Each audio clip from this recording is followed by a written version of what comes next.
देखिए स्टूडेंट्स, जो cash flow statement की आपकी लर्निंग है ना, उसमें ऑपरेटिंग एक्टिविटीज़ सबसे पहले आप सीखते हो, फिर इन्वेस्टिंग, फिर फाइनेंसिंग। तीनों एक्टिविटीज़ को सीक्वेंस में सीखते हो और फिर ऐड करते हो, उनके जो कैश फ्लोज निकल के आते हैं उसमें opening cash and cash equivalent का जो बैलेंस होता है उसको जोड़ते हो, राइट। तो जो हमारा आंसर होता है closing cash and cash equivalent होता है। प्रीसीडिंग लेक्चर्स में हमने कैश फ्लो स्टेटमेंट के फॉर्मेट को ढंग से सीखा, समझा, ठीक है। फिर इसके बाद हमने cash flows from operating activities की कैलकुलेशन को ढंग से समझा, प्रैक्टिस किया न्यूमेरिकल्स को। इनडायरेक्ट मेथड हम यूज करते हैं कैश फ्लो स्टेटमेंट बनाने के लिए। That is the best method, that is in our syllabus and only that we have to learn. केवल वही सीखना है और ढंग से अप्लाई करना है। अकाउंटिंग स्टैंडर्ड 3 के हिसाब से इनडायरेक्ट मेथड है, वो अप्लाई करना है। ऑपरेटिंग एक्टिविटीज जब आप अच्छे से सीख जाते हो, जो कि हमारे प्रीसीडिंग लेक्चर्स में है, राइट, जिसने नहीं किया है वो वहां से कवर कर सकता है। Clear.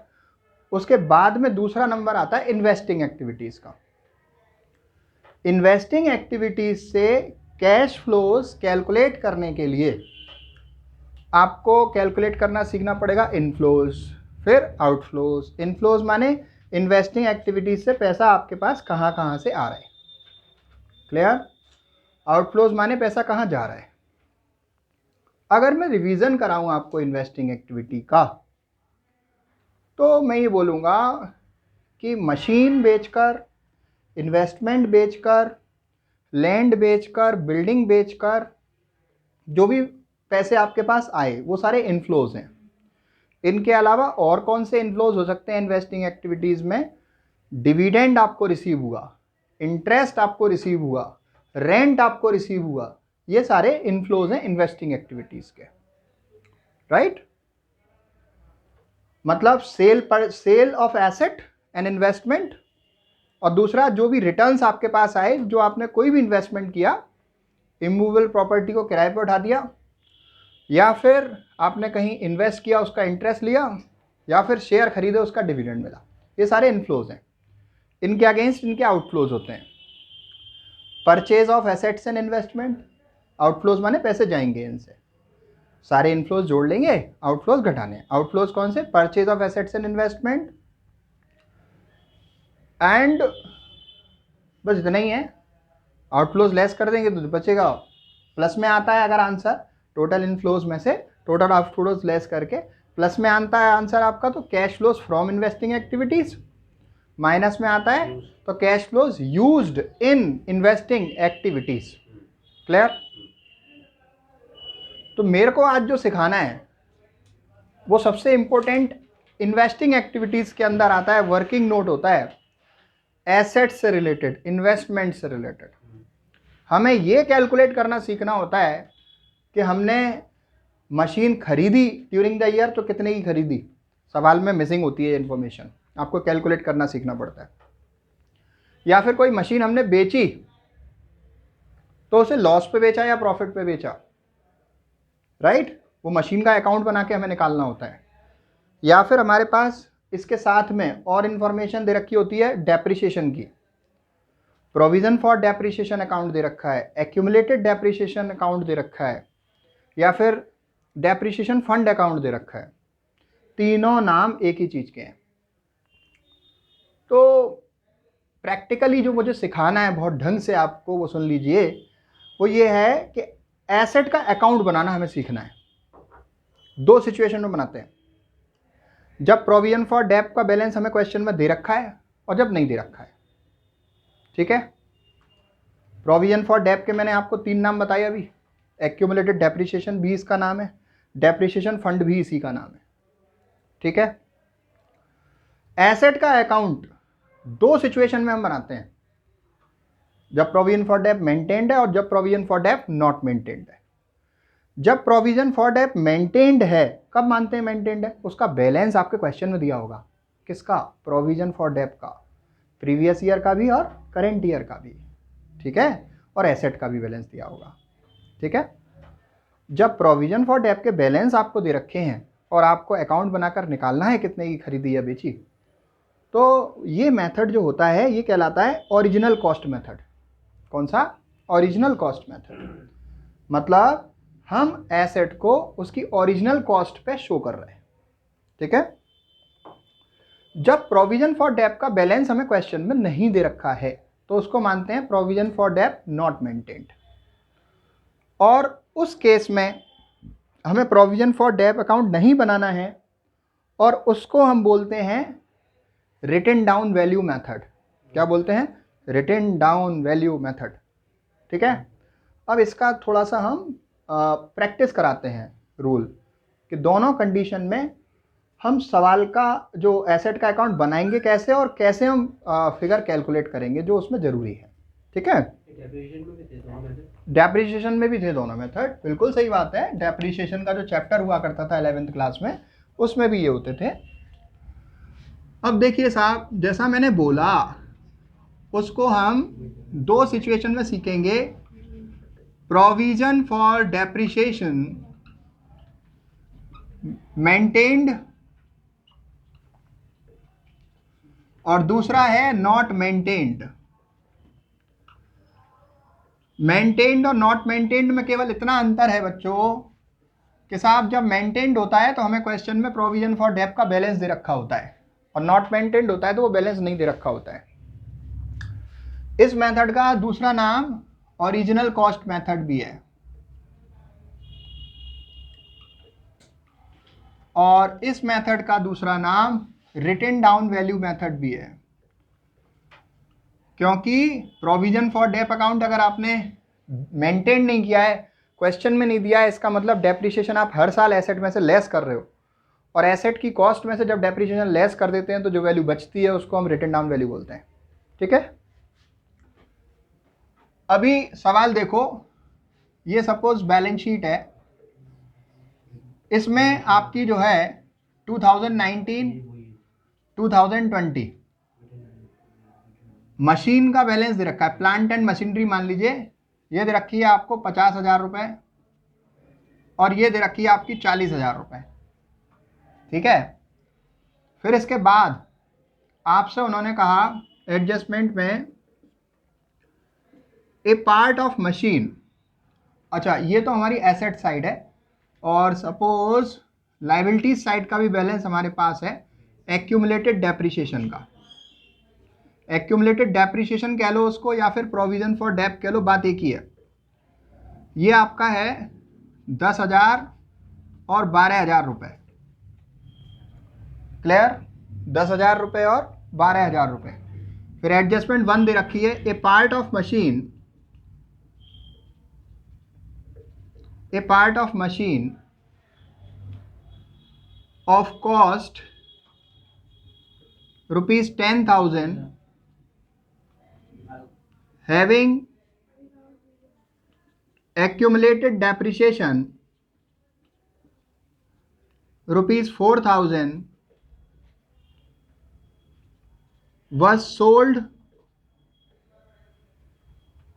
at a loss of ₹500, right. Plant and machinery दी है आपको 50,000 रुपये की और 40,000 रुपये की, और एक्यूमुलेटेड डेप्रिसिएशन दे रखी है आपकी 10,000 रुपये की और 12,000 रुपये की, क्लियर? 10,000 रुपये की और 12,000 रुपये की। इसको थोड़ा सा मैं चेंज करता हूँ, 45 कर देता हूँ। अब देखिए आगे, मशीन की कॉस्ट, मशीन का एक पार्ट जिसकी कॉस्ट 10,000 रुपये थी, उस पर एक्यूमुलेटेड डेप्रिसिएशन 4,000 रुपये थी, हमने उसे 500 रुपये के लॉस पे बेचा। बस इतना हमारे सवाल में जानकारी है, ठीक है, इतनी हमारे सवाल में जानकारी है। तो अगर ये सवाल है तो हमें इसे देखकर ये समझ में आता है कि ये फर्स्ट कंडीशन का सवाल है। क्यों है? क्योंकि प्लांट एंड मशीनरी की कॉस्ट के साथ साथ प्रोविजन फॉर डेप्रिसिएशन भी दे रखा है, और जब भी प्रोविजन फॉर डेप्रिसिएशन दे रखा है तो इसका मतलब होता है provision for depreciation maintained, right. Provision for depreciation को एक्यूमुलेटेड डेप्रिसिएशन या डेप्रिसिएशन फंड के नाम से दे सकता है। आपको सवाल में ये जानकारी, जो क्वेश्चन होगा आपके पास, ये प्रोविजन फॉर डेप कितने तरीके से दे सकता है, ध्यान से सुनना। एक तो यही फॉर्मेट है जो मैंने लिखा है, उसकी बैलेंस शीट की असेट साइड में प्लांट एंड मशीनरी की कॉस्ट में से वो डेप्रिसिएशन फंड घटाकर लेस करके रिमेनिंग अमाउंट दिखा रहा होगा। एक तरीका तो ये है, ध्यान से सुनिए, आई रिपीट, जो कॉस्ट है मशीन की उसमें से डेप्रिसिएशन लेस करके दिखा रहा होगा, तो उसका अमाउंट आ रहा होगा 40,000 और फिर 45 - 12 दैट इज 33,000। जो कॉस्ट है उसमें से डेप्रिसिएशन घटाकर जो बचता है वो रिटन डाउन वैल्यू है। क्या है वो? रिटन डाउन वैल्यू है। 40,000 और 33,000 ये हमारी रिटन डाउन वैल्यू है।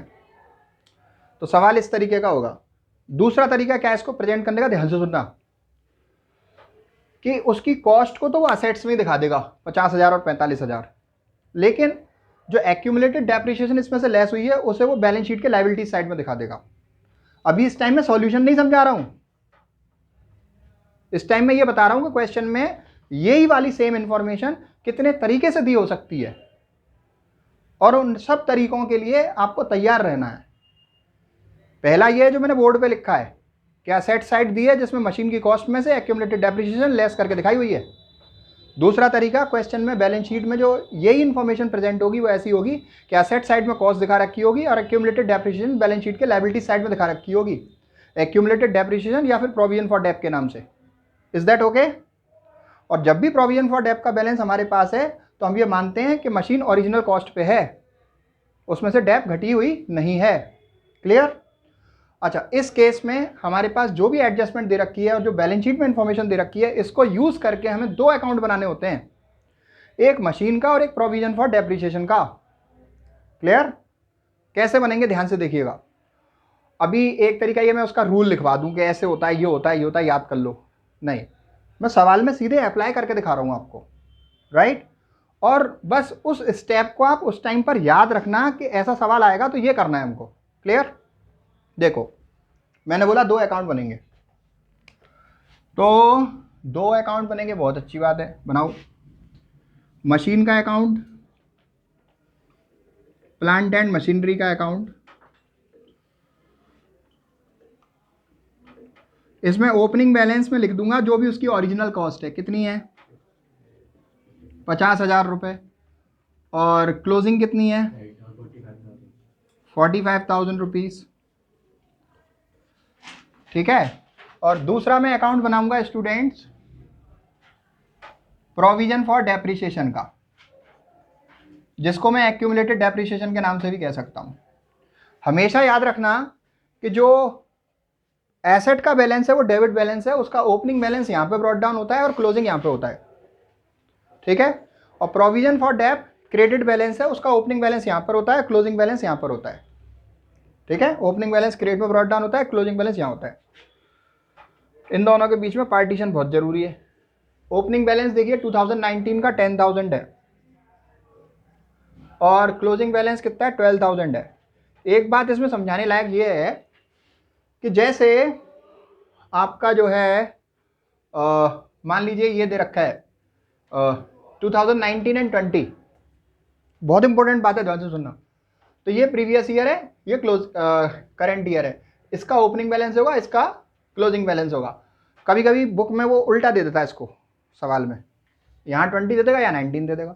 हमें आदत कौन सी है, जे वाला उठा के पहले ओपनिंग लिखने की, कर दो वैसे गलत हो जाएगा। मतलब एग्जैक्टली आप ईयर देखो, नंबर 2019 2020, ठीक है? तो ये ओपनिंग है, ये क्लोजिंग है। अगर 19 यहाँ लिखा है तो ये ओपनिंग होगा, इससे कंफ्यूज नहीं होना है ना, ये वाली गलती नहीं हो जाए।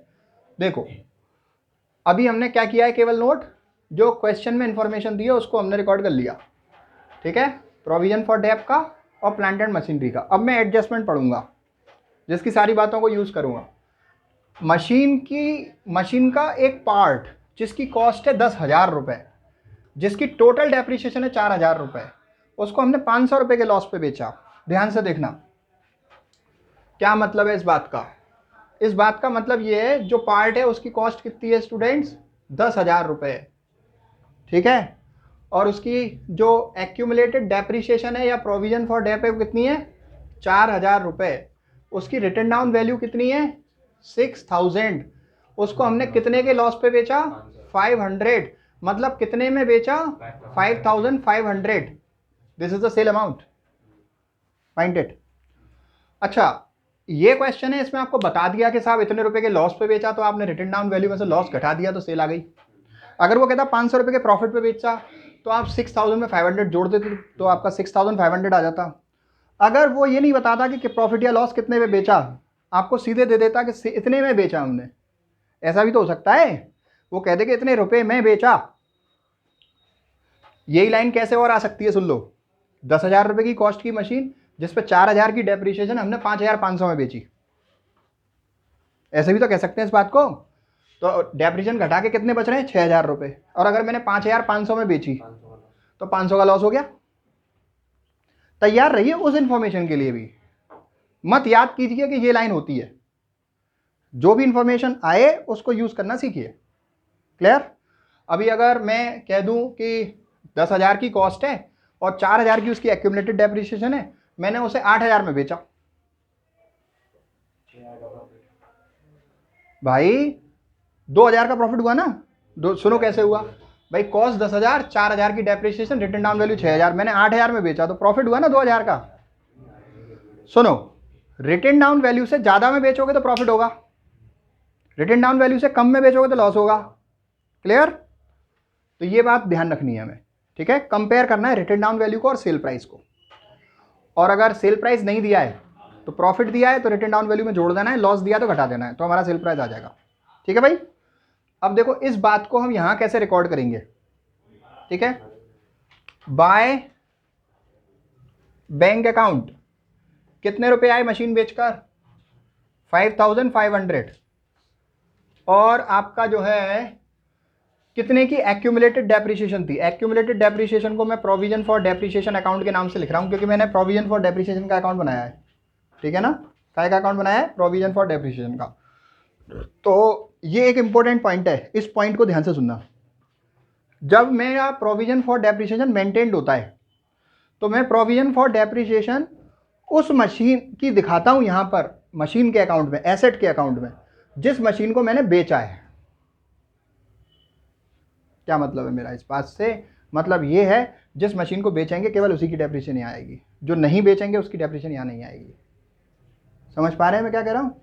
तो कौन सी बेची मैंने, ये वाली, इसकी डेप्रिसिएशन कितनी थी 4000 रुपये। अच्छा अगर नुकसान पे बेची है तो वो नुकसान मुझे यहाँ दिखाना है, बाय प्रॉफिट एंड लॉस के नाम से। लॉस कितने रुपए 500 रुपये। और अगर प्रॉफिट में बेची है तो मेरे को यहाँ दिखाना है 2P&L अकाउंट। क्लियर है बात। अच्छा अब दूसरी बात, जो मशीन आपने बेची है उसकी डेप्रिसिएशन से मेरा provision for depreciation account reduce होगा। क्यों, वो बढ़ता है जब हर साल हम डेप्रिसिएशन लगाते हैं, वो कम होता है उस मशीन की डेप्रिसिएशन से जो हमने बेच दी। Provision for depreciation account credit में इंक्रीज होगा, डेबिट में डिक्रीज होगा। अच्छा चलो इस बात को आप याद नहीं रख पा रहे हो तो भी हमें कोई समस्या नहीं है। यहाँ पे देख लो, आपने प्रोविजन फॉर डेप कहाँ पे दिखाई है, बाय साइड में दिखाई है। तो प्रोविजन फॉर डेप अकाउंट में कहाँ दिखाओगे, टू साइड में दिखाओगे, बाय से टू में दिखाओगे। किस नाम से दिखाओगे, जहाँ से चिट्ठी आई है उस नाम दिखाना है। कहाँ से आई है, प्लांट एंड मशीनरी के नाम से, ठीक है। तो देखिए to plant and machinery account कितने रुपए 4000 रुपये। Is that okay. अच्छा अभी बात खत्म नहीं हुई है, शुरू हुई है। इसका क्रेडिट का टोटल करिए, प्लांट एंड मशीनरी अकाउंट का 45, और ये कितना था हमारा 10,000, इन तीनों का टोटल 10,000 है। 45 और 10,000 55,000 हो गया, 55,000 हो गया क्रेडिट का टोटल। डेबिट का टोटल कितना है 50,000। तो डिफरेंस जो 5,000 रुपये आया है ना, इधर जो मैं लिखूंगा उसको मैं मानूंगा परचेज। क्या मानूंगा, परचेज 5,000 रुपये to bank account. Difference purchase, केवल परचेज ही मान सकते हैं, इसका दूसरा कोई ऑप्शन नहीं है, ठीक है। आगे बहुत सारी चीजें होती हैं लेकिन अभी एक साथ में सारी बोल जाऊंगा तो सिवाय कंफ्यूजन के कुछ नहीं होने वाला। क्लियर, आराम से सुनो। क्रेडिट का टोटल है, उसमें से ये घटाया, बैलेंस को हमने परचेज मान लिया, बात खत्म हो गई है। अभी आगे चलो, इसका डेबिट का टोटल लगाते हैं। इसका डेबिट का टोटल कितना हुआ, 12 और 4 16,000 रुपये। उसमें से क्रेडिट के 10,000 घटाऊंगा तो डिफरेंस क्या हुआ, 6,000 रुपये। वो मैं लिखूंगा बाय P&L अकाउंट के नाम से। इसका मतलब होता है ये डिफरेंस है, इसका मतलब होता है प्रोविजन फॉर डेप्रिसिएशन मेड। क्या मतलब है इसका, provision for depreciation made, provision made. अच्छा, यहाँ पर हमने जो अकाउंट बनाया इसका पर्पस ये फाइंड करना है कि अब ट्रीटमेंट कैसे होगा। देखो, जो तुमने प्रोविजन फॉर डेप बनाया है, ये वाला निकाला है ना, इस अकाउंट को बना के तो पता चला मेरे को कि इस साल मैंने 6,000 रुपये की डेप्रिसिएशन लगाई है। इस अकाउंट को बना के तो पता चला मुझे। तो देखो, ये आपकी ऑपरेटिंग एक्टिविटीज में ऐड होगी। ये अमाउंट जो प्रोविजन फॉर डेप्रिसिएशन आपने बनाया है ना इस साल, ये ऑपरेटिंग एक्टिविटी में ऐड होगा। क्या होगा, ऐड होगा। अच्छा, इस वाले अकाउंट में देखो, ये बहुत ब्यूटीफुल है। ये जो आपने मशीन बेची है, राइट, 5,500 की, इसको आपको इन्वेस्टिंग एक्टिविटीज में ऐड करना पड़ेगा। ये क्या हो गया, इनफ्लो हो गया। क्या हो गया, ये इनफ्लो हो गया। अच्छा, अब इसके बाद जो 500 रुपये का नुकसान है, ये वाला, इसका क्या करेंगे, इसको ऑपरेटिंग एक्टिविटी में ऐड करेंगे। क्यों, क्योंकि non cash and non operating item debited to P&L add होते हैं, फॉर्मेट में रूल है, ठीक है। अब पूछो इस 4,000 का क्या करेंगे, कुछ नहीं करेंगे। क्यों नहीं करेंगे, ये उस मशीन का है जो आपने बेची है, ठीक है, ये हमें कहीं नहीं दिखाना है। क्यों नहीं दिखाना है, क्योंकि टोटल डेप्रिसिएशन जो साल की थी वो मैं प्रोविजन फॉर डेप्रिसिएशन के अकाउंट बनाकर ट्रांसफ़र कर चुका हूँ, ऑपरेटिंग एक्टिविटी में ऐड करने का बोल चुका हूँ। ये 6,000 क्लियर, इसी में मेरी मशीन सारी है, मतलब डेप्रिसिएशन सारी है, मुझे केवल ये दिखाना है डेप्रिसिएशन ऑपरेटिंग में, ठीक है। ये 4,000 नहीं दिखाना है। दूसरी चीज़ और सुनो, ये 5,000 रुपये की जो मशीन परचेज की है वो इन्वेस्टिंग एक्टिविटीज़ का आउटफ्लो है, इन्वेस्टिंग एक्टिविटी में माइनस होगा। आ गई बात समझ में, ठीक है, क्लियर। एक पॉइंट खत्म हुआ है अभी। अब इस वाले मेथड को सीखना है, रिटन डाउन वैल्यू मेथड को। मैं इसी सवाल को इस मेथड से भी करके दिखाऊंगा, ठीक है, और आंसर सेम आएगा। इसी सवाल को मैं इस मेथड से भी करके दिखाऊंगा। लेकिन एक बात है, रिटन डाउन वैल्यू मेथड में जब मैं मशीन का अकाउंट बनाऊंगा तो तरीका अलग होगा। मैं प्रोविजन फॉर डेप्रिसिएशन अकाउंट नहीं बनाऊंगा, यहां पर प्लांट एंड मशीन अकाउंट कैसे बनेगा। सबसे पहले मैं लिखूंगा टू बैलेंस ब्रॉट डाउन। अभी मैं ये सिखा रहा हूं तब जब सेम इंफॉर्मेशन है, क्वेश्चन की सेम इंफॉर्मेशन है, और इसको मैं रिटन डाउन वैल्यू मेथड के हिसाब से कर रहा हूं, ठीक है। देखो, having the same information in the question, this is the very same information, और इसको मैं रिटन डाउन वैल्यू मेथड से भी कर रहा हूं, तो डिफरेंस मेरे प्लांट एंड मशीनरी अकाउंट में क्या आएगा। यहां पर मैं ओरिजिनल कॉस्ट ट्रांसफर कर रहा था, लेकिन यहां पर मैं ओरिजिनल कॉस्ट ट्रांसफर नहीं करूंगा, मैं रिटन डाउन वैल्यू लिखूंगा। रिटन डाउन वैल्यू क्या होती है, कॉस्ट में से डेप्रिसिएशन आप लेस कर दोगे तो जो वैल्यू आती है वो रिटन डाउन वैल्यू होती है, ठीक है। कॉस्ट कितनी है, 50, रिटन डाउन वैल्यू वो डेप्रिसिएशन कितनी है, 10, 50 में से 10 घटाओ, कितने आए, 40,000 रुपये, ठीक है। ये रिकॉर्ड करूंगा मैं यहां पे। क्लोजिंग में बताओ, क्लोजिंग में बताओ, 45,000 माइनस 12,000, 45,000 माइनस 12,000 दैट इज 33,000, अगर मैं रिटन डाउन वैल्यू रिकॉर्ड कर रहा हूं तो, ठीक है। अब यहां पर मैं क्या दिखाऊंगा, बाय बैंक अकाउंट, मशीन कितने में बेची थी मैंने, 5,500 में। लॉस कितना हुआ था मेरा, बताएंगे आप, लॉस कितना हुआ था बाय P&L अकाउंट मशीन बेचने पर, 500 रुपये का, ठीक है जी, क्लियर। और सुनो, अब एक इंपॉर्टेंट बात आ रही है, अब मुझे डेप्रिसिएशन और दिखानी है, लेकिन डेप्रिसिएशन में कौन सी दिखाऊंगा, जो मशीन मैंने बेची उसकी दिखाऊंगा, या फिर मैंने पूरे साल में जितनी डेप्रिसिएशन लगाई वो दिखाऊंगा। ध्यान से सुनना और हमेशा याद रखना। अगर मैं ये मेथड अपना रहा हूँ, रिटन डाउन वैल्यू मेथड, तो मुझे डेप्रिसिएशन वो दिखानी है जो पूरे साल में लगाई मैंने, केवल जो मशीन बेची है उसकी नहीं आएगी। लेकिन जब मैं ओरिजिनल कॉस्ट मेथड अप्लाई कर रहा हूं तो डेप्रिसिएशन केवल उस मशीन की आती है जो बेची मैंने।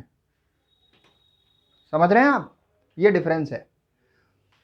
तो अब मैं देखो क्या कर रहा हूं, by provision for depreciation account लिखूंगा मैं। By provision for depreciation account, पूरे साल में कितनी लगाई थी मैंने? 6,000 रुपये। कितनी लगाई थी? 6,000 रुपये। क्लियर? अब क्रेडिट का टोटल करो, 33 and 6 39, 39 and 5,000। दोबारा करते, 33 and 6 39, 39 and 6,000 कितने हो गए? 45,000। कितना टोटल हो गया? 45। और डेबिट का कितना है? क्यों? 40। 45 में से 40 घटाया, कितना बचा? 5,000। क्यों? To bank account. आप चेक कर लो, क्रेडिट का टोटल हो गया 45,000। 33 and 6 39 and 6 45। 45 में से 40 घटाया, कितना आया? 5,000। ये क्या निकला? Balancing figure. क्या मानेंगे इसको? परचेज। अब देखो क्या होगा ट्रीटमेंट। ये मेरा ऑपरेटिंग एक्टिविटीज में प्लस हो जाएगा, ये मेरा ऑपरेटिंग एक्टिविटीज में प्लस हो जाएगा, ये सेल इन्वेस्टिंग एक्टिविटीज में प्लस हो जाएगी, ये 5,000 की परचेज मशीन की, ये इन्वेस्टिंग एक्टिविटीज में माइनस हो जाएगी। क्लियर? अब बच्चे कहते हैं मालूम कैसे पड़ेगा कि साहब ये हो जाएगा, ये हो जाएगा। भाई फॉर्मेट है कैश फ्लो का, वो बोलता है अपने आप। क्या बोलता है? कि non cash and non operating item debited to P&L। तो इसको देख के आपका जो भी डेप्रिसिएशन आपने ड्यूरिंग द ईयर लगाई है वो non cash and non operating item में ऐड होनी है। कोई भी loss on sale of assets and investment है non cash non operating item में ऐड होना है। और जो भी आप मशीन बेच रहे हैं वो इन्वेस्टिंग एक्टिविटी का इनफ्लो है, जो भी आप मशीन खरीद रहे हैं वो इन्वेस्टिंग एक्टिविटीज़ का आउटफ्लो है, इन्वेस्टिंग एक्टिविटीज में माइनस होगा। जितना प्रैक्टिस करोगे उतना ईजी होती चली जाएंगी चीज़ें। और सुनो, दोबारा शॉर्ट में सुनो कि ये जब मेरे को ओरिजिनल कॉस्ट मेथड अपनाना है तो मैं 2 अकाउंट बनाऊंगा, एक तो मशीन का बनाऊंगा, एक प्रोविजन फॉर डेप का बनाऊंगा। प्रोविजन फॉर डेप को बनाकर मुझे ये पता चलेगा मैंने पूरे साल में डेप्रिसिएशन कितनी लगाई है, और मशीन अकाउंट बनाकर मुझे ये पता चलेगा कि मैंने मशीन खरीदी कितने की है। ठीक है? और अभी अगर ये सेम सवाल है तो इसका रिटन डाउन वैल्यू मेथड से ऐसे होगा सॉल्यूशन। आप मेरे से कहोगे कि सर एक बात बताओ कि 6,000 रुपये डेप्रिसिएशन जो मैंने साल में लगाई है वो तो आप तभी तो लिख पा रहे हो वहाँ पर जब आपने प्रोविजन फॉर डेप अकाउंट यहाँ पर बना लिया है, सवाल में तो ये नहीं दिया है। मैं कहूँगा बिल्कुल सही बात है, अगर ये सेम सवाल है तो ये सॉल्यूशन ऐसे ही होगा, और इसके लिए मुझे ये ऐसे पता करना पड़ेगा। या तो एडलेस करके पता किया जाता है या फिर अकाउंट बना के। ईजी पड़ता है अकाउंट बना के, क्योंकि वो लॉजिक को सेटिस्फाई करता है। एडलेस करने वाली चीज़ें कन्फ्यूज़ करती हैं। ठीक है? तो आपको ये अकाउंट बनाने आना चाहिए। अच्छा, इस बात का एक और आंसर मैं देता हूँ। मैंने तो खैर इस क्वेश्चन को दोनों तरीके से सोल्व किया है। आपका जो क्वेश्चन जो उस कैश फ्लो स्टेटमेंट से रिलेटेड होगा आपके पास, उसमें ज़रूरी नहीं है कि सेम ये चीज़ होगी। ये क्वेश्चन और कैसे आ सकता है मैं ये बताता हूँ आपको। देखो ये सेम क्वेश्चन कैसे आ सकता है बताता हूँ आपको। आपको बैलेंस शीट दे देगा वो, जिसमें वो कह देगा कि मशीन, प्लांट एंड मशीन कितने रुपए की है। देखो 40,000 और ये 33,000, ये क्वेश्चन दिया आपको उसने। ठीक है? और एडजस्टमेंट में वो क्या कह रहा है देखिए, इसको मैं ऐसा करता हूँ, थोड़ा सा ऐसा डिजाइन बनाता हूँ अलग लगे आपको, राइट? सवाल की इंफॉर्मेशन, ये मेरा 2019 है और ये 20 है। और एडजस्टमेंट देखो, एडजस्टमेंट दी है ए पार्ट ऑफ मशीन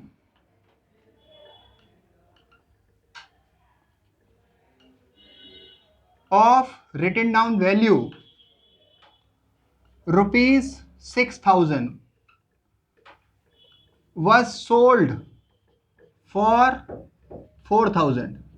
दूसरी adjustment, depreciation provided during the year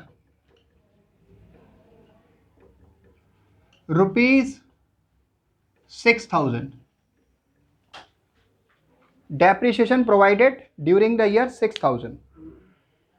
ठीक है, अब देखो, अभी आपने ये क्वेश्चन इस नजरिए से देखा है, ये क्वेश्चन है, सॉल्यूशन कैसे होगा। अब ये देखो, ये क्वेश्चन है जो स्पेशली मैंने इस मेथड को समझाने के लिए लिखा है क्वेश्चन सेम। देखो, जब प्रोविजन फॉर डेप्ट का बैलेंस क्वेश्चन में नहीं दिया होता तो जो भी इंफॉर्मेशन आपके पास में मशीन के अमाउंट की या एसेट के अमाउंट की दे रखी होती है वो रिटन डाउन वैल्यू होती है, ओरिजिनल कॉस्ट नहीं होती है। ठीक है, देखो डायरेक्ट कैसे बनना है। अब मेरे को ये नहीं, इस पे बेस नहीं हूं मैं, ठीक है, सीधे मशीन अकाउंट बनेगा। ब्यूटीफुल। ओपनिंग बैलेंस लिख दो 40,000, क्लोजिंग बैलेंस लिख दो 33,000, सही है, नो प्रॉब्लम। उन्होंने क्या कहा, मशीन जिसकी रिटन डाउन वैल्यू 6,000 थी, मतलब जो मशीन बेची उसकी रिटन डाउन वैल्यू दे रखी है, उसकी कॉस्ट और डेप्ट नहीं दे रखी है, रिटन डाउन वैल्यू दे रखी है 6,000 रुपये की रिटन डाउन वैल्यू। बेच कितने में रहे हो, वो 5,500 में बेचो, तब सवाल सेम हुआ, राइट। 5,500 में बेची, तो इसका मतलब 5,500 में बेची, रिटन डाउन वैल्यू में से 5,500 घटाए तो 500 का नुकसान हो गया। ठीक है, अब सुनो, आपने डेप प्रोवाइड की ड्यूरिंग द ईयर 6,000 रुपये, तो सीधे आप यहाँ पे बाय डेप्रीशिएशन लिखोगे। बाय क्या लिखोगे, डेप्रीशिएशन। क्या लिखोगे, बाय डेप्रीशिएशन। कितने रुपए की, 6,000 रुपये की। दोबारा सुनो, ओपनिंग बैलेंस लिखा 40, क्लोजिंग बैलेंस लिखा 33, और जो आपने मशीन बेची थी रिटन डाउन वैल्यू 6,000 वाली 5,500 में, 5,500 आपके पास आए, 500 का नुकसान हुआ, सही है, और डेप्रीशिएशन जो लगाई है 6,000 रुपये डायरेक्ट लिख दी। ठीक है, क्रेडिट के टोटल में से डेबिट घटाया, 5,000 का बैलेंस आ गया। ट्रीटमेंट सेम हुआ, ये 6,000 मुझे ऑपरेटिंग में ऐड करने हैं, ये लॉस मेरा ऑपरेटिंग में ऐड करना है, ये सेल मेरी इन्वेस्टिंग में इनफ्लो होगी, ये परचेज मेरी इन्वेस्टिंग में आउटफ्लो होगी। क्लियर, बहुत अच्छे से इस लॉजिक को समझो। ठीक है, शॉर्ट में 2 लाइन दूंगा, वो याद रखना। लाइन नंबर 1, जब भी आपकी ओरिजिनल कॉस्ट दे रखी है और प्रोविजन फॉर डेप्ट दे रखी है तो दोनों अकाउंट अलग बनेंगे, और प्रोविजन जो एसेट अकाउंट है उसमें मशीन सोल्ड है उसकी डेप्रिसिएशन आती है। क्लियर, और जो प्रोविजन फॉर डेप्रिसिएशन अकाउंट है उसे बनाने के लिए, उसे क्यों बनाते हैं, क्योंकि हमें ये पता लगाना है कि डेप्रिसिएशन पूरे साल में लगी कितनी, ये निकलता है इससे, दोनों अकाउंट अलग बनेंगे। लेकिन जब रिटन डाउन वैल्यू मेथड होता है तो हमारी रिटन डाउन वैल्यू लिखी जाती है, ओरिजिनल कॉस्ट नहीं लिखते, और जो डेप्रिसिएशन है वो सारी ड्यूरिंग द ईयर जितनी लगाई है वो आती है, केवल मशीन सोल्ड से मतलब नहीं है, मशीन सोल्ड की नहीं आती, सोल्ड और अनसोल्ड दोनों की टोटल आती है, पूरे साल में जितनी डेप्रिसिएशन लगी है। ये जैसे डेप्रिसिएशन 6,000 दे रखी है, वो पूरी डेप्रिसिएशन है पूरे साल की। क्लियर, उसमें सोल्ड अनसोल्ड दोनों इंक्लूड है। I hope this will help you a lot in doing such type of problems for calculation of cash flows from investing activities, right? और डिस्कस करेंगे और बनाएंगे न्यूमेरिकल इन्वेस्टमेंट अकाउंट से related वगैरह। Clear, और इसमें बहुत सारे हम बना सकते हैं इस तरीके की प्रॉब्लम्स। अभी आप इससे प्रैक्टिस कीजिए, this will help you a lot. Thank you.